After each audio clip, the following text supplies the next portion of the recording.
देश के सदन में बहुत सारे सांसद ने आज शपथ लेने का काम किया। कई सारे लोगों ने शपथ लिया। बहुत सारे लोग इसकी वजह से चर्चे में रहे। असदुद्दीन ओवैसी ने जय फलस्तीन कहा तो राहुल गांधी ने जय संविधान कहा।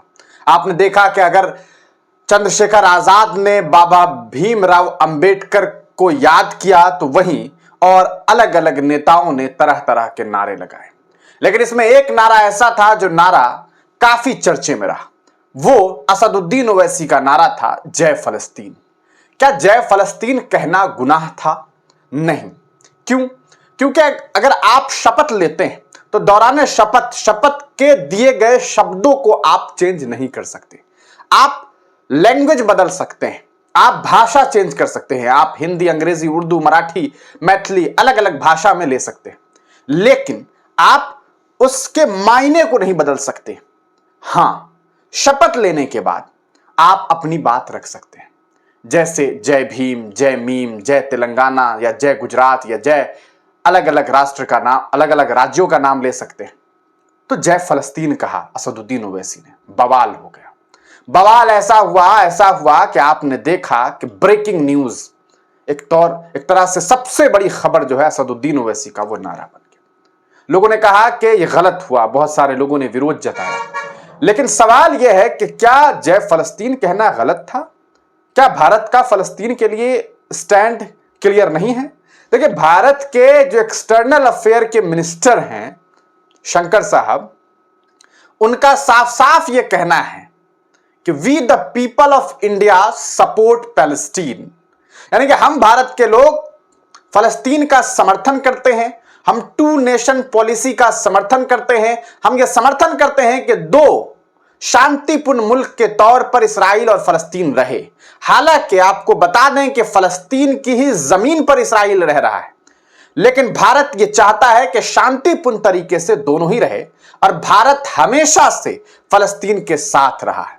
कई वर्षों तक तो भारत ने इस्राइल को कभी समर्थन नहीं दिया, उसे मुल्क तक नहीं माना।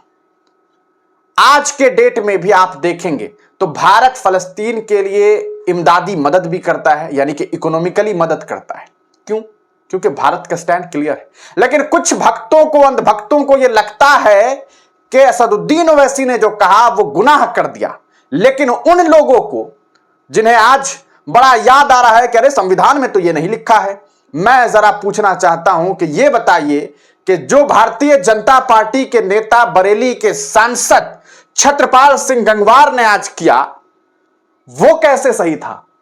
पहले ही दिन सदन में शपथ लेने के बाद अपने शपथ का उल्लंघन कर दिया और कहा जय हिंदू राष्ट्र, उस देश के बारे में जिस देश के बारे में कहा जाता है कि India is a secular country, यानी कि भारत एक धर्मनिरपेक्ष मुल्क है। और उस धर्मनिरपेक्ष मुल्क के बारे में सदन के अंदर शपथ लेने के बाद यह शपथ ले रहे हैं कि हम संविधान को मानेंगे, और ये संविधान विरोधी लोग शपथ लेने के जस्ट बाद कह देते हैं कि जय हिंदू राष्ट्र। तब ये अंधभक्त क्यों चुप रहते हैं और क्यों नहीं कहते हैं कि आज देश के सदन में देश के संविधान का अपमान हुआ है? किस तरह से इस शख्स ने यह बात कह दी, हम आपको वीडियो दिखाते हैं, आप देखिए ये क्या कहते हैं। कर्तव्यों का श्रद्धापूर्वक निर्वहन करूंगा। जय हिंदू राष्ट्र, जय भारत।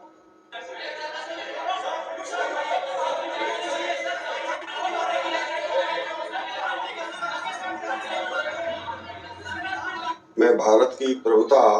तो दोस्तों, आपने सुना, ये कहते हैं मैं भारत के प्रभुता का ख्याल रखूंगा, और कहते हैं जय हिंदू राष्ट्र।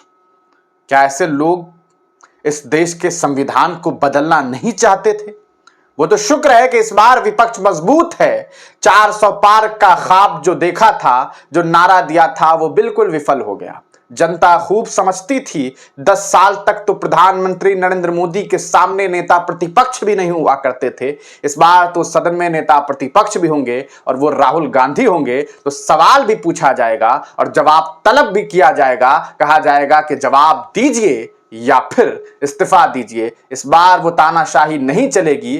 तानाशाही का ख्वाब देखने वाले इन नेताओं का अब इतना ही सिस्टम चल पाएगा कि ये बस और बस हिंदू राष्ट्र का ख्वाब देखते रह जाएंगे, जिंदगी इनकी गुजर जाएगी, इनकी पुश्तें आएंगी चली जाएंगी, लेकिन हिंदुस्तान कभी भी ऐसा नहीं होगा कि हिंदू राष्ट्र बनेगा, क्योंकि भारत एक धर्मनिरपेक्ष मुल्क है। ये उतना ही हिंदुओं का है जितना मुसलमानों का है, ये उतना ही मुसलमानों का है जितना सिखों का है, ये उतना ही सिखों का है जितना ईसाइयों का है, ये उतना ही ईसाइयों का है जितना पारसियों का है। जो भी इस मुल्क में रहते हैं उन तमाम लोगों का इस मुल्क पर उतनी ही हिस्सेदारी है जितनी हिस्सेदारी इस देश के प्रधानमंत्री नरेंद्र मोदी की है। ये बात भारतीय जनता पार्टी के नेताओं को, उनके कार्यकर्ताओं को, उनके अंधभक्तों को, उनके भक्तों को सही तरीके से समझ लेनी चाहिए। अपनी राय कमेंट सेक्शन में जरूर दीजिएगा।